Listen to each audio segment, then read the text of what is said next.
another one of our popular dishes. We're gonna do the pepper tuna, right? Beautiful, #1 Gulf tuna, right? Okay, it's a pepper crust. It's got black pepper, white pepper, and pink peppercorns. This is our Brussels sprout hash. We'll start with caramelized onions and bacon. Good start to anything, really. We're gonna add some shaved Brussels sprouts, salt, pepper, lemon.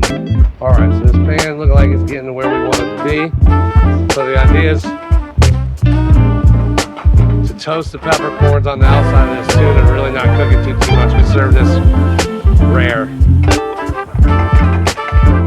Just gonna get all sides.